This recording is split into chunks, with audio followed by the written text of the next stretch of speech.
जय भोले की हर हर महादेव बम बम भोले। आज मैं आपको सुख सागर चौथे स्कंद का 19वां अध्याय सुना रही हूँ। सुनी। महाराज पृथु ने किए सत है मेघ अखंड, आशु चुराया अंत में इंद्रराज उदंड। सुनी।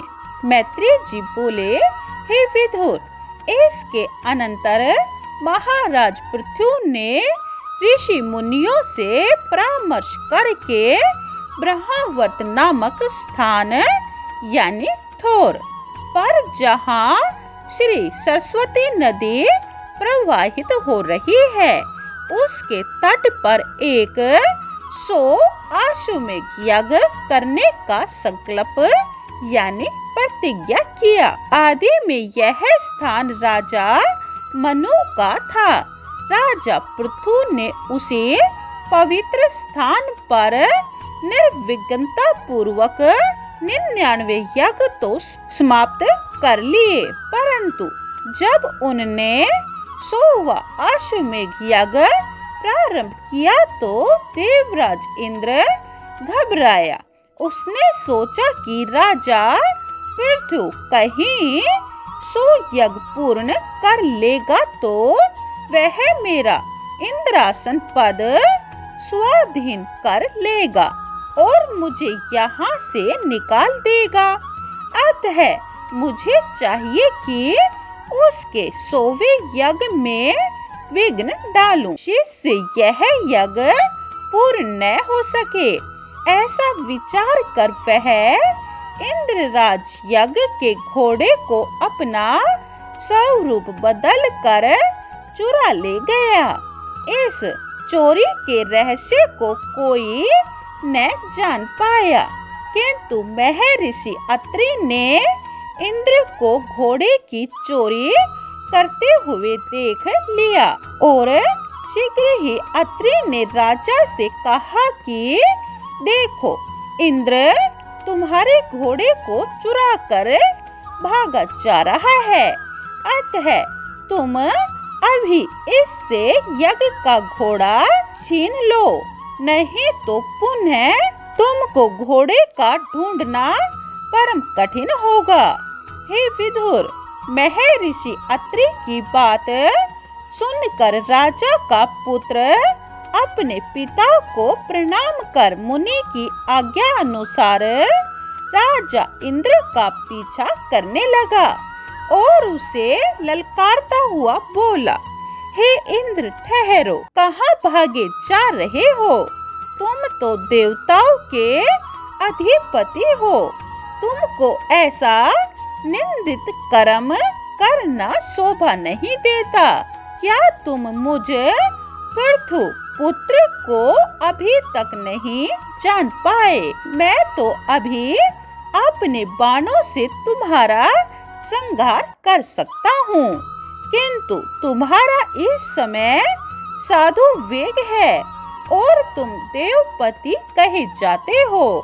यज्ञों में तुम्हारे नाम की आहुतियाँ दी जाती है, इसी कारण से ही मैं रुका हुआ हूँ। हे इंद्र, तुम शीघ्र ही घोड़ा छोड़ दो, नहीं तो अभी ही तुम्हारा प्राणांत करता हूँ।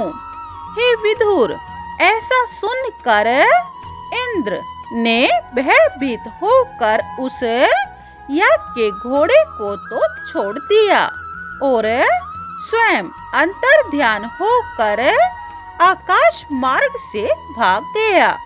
इसके पश्चात अपने यज्ञ के घोड़े को लेकर पृथुपुत्र अत्रि मुनि के पास आए। वहाँ उनने मुनि जी को प्रणाम करके उनसे आशीर्वाद प्राप्त किया। तब से ही ऋषि मुनिगण राजा पृथु के पुत्र को विजेता शव नाम से पुकारने लगे। फिर दूसरी बार भी इंद्र ने उस यज्ञ में विघ्न डालना चाहा और सायंकाल में ही उसने अपनी माया से घना अंधकार में पृथ्वी कर दी। यज्ञ का घोड़ा यज्ञ स्तंभ में स्वर्ण की जंजीर से बंधा हुआ था। उसे साधु रूप में आकर इंद्र ने शीघ्र खोल लिया और वह उठाकर ले भागा। ऋषि अत्रि की आज्ञानुसार पृथु विजेता शव ने क्रोध में आकर इंद्र को मारने के लिए अपना तीक्ष्ण बाण चलाया। तब इंद्र शीघ्र ही अंतर्ध्यान होकर वहां से चला गया। उस इंद्र के कपटी रूप को हीन मति के मनुष्य ने ले लिया और तभी से जैन, बुद्ध एवं कपालिक सृष्टि का प्रादुर्भाव हुआ। हे विदुर, तब फिर वीर विजेता शव अपना यज्ञाश्व लेकर यज्ञ स्थल में आए। महाराजा पृथु को तब बड़ा क्रोध हुआ। वे इंद्रराज के मारने के लिए उदित हो गए। तब ऋषियों तथा ऋतज्ञों ब्राह्मणों ने उन्हें समझाकर रोक दिया। राजा पृथु की आज्ञानुसार जिस समय क्रोध धारण कर ऋतज्ञ गण यज्ञ पात्र लेकर इंद्रदेव को हवन कुंड में भस्म करने के लिए तत्पर हो गए। अब पितामह ब्रह्मा ने उनको तथा पृथुराज को ऐसा करने से रोक दिया और उनको समझाते हुए बोले, हे ब्राह्मणों, इंद्र को मंत्रों से अग्नि कुंड में झोंक देना कदापि उचित नहीं। तुमको तो कुंड में उनके लिए हवि देनी चाहिए। तुम सामर्थ्यवान होते हुए कैसा अन्याय कर रहे हो। शुभ कर्मों के रोकने का किसी का पौरुष नहीं। इंद्र तो क्या विघ्न कर सकता है। हे राजन, तुम तो धर्म यज्ञ हो, तुम्हें मुक्ति की इच्छा करनी चाहिए। अंशवत्सन हो, आपका तेज तो इंद्र को वैसे ही मलिन कर सकता है। हे नरेंद्र, इंद्र के नाश करने से यज्ञ की पूर्ण आहुति कैसे होगी। वह हमारे राजा हैं, उनके आशीर्वादों से यज्ञ सफल होता है। उनसे तो तुम्हें परम मित्रता करनी चाहिए।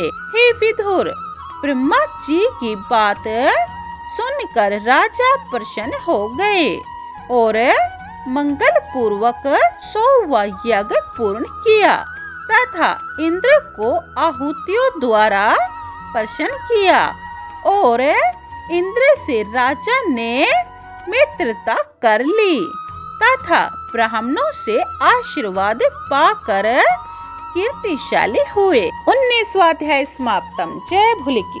20वां अध्याय यह आप दूसरी वीडियो में सुने। बोली ओम नमः भगवते वासुदेवाय। अगर आपको शिव महापुराण और सुख सागर पूरी सुननी है तो यह चैनल सब्सक्राइब कर ले और कमेंट में जय भोले के लिखें। जय भोले।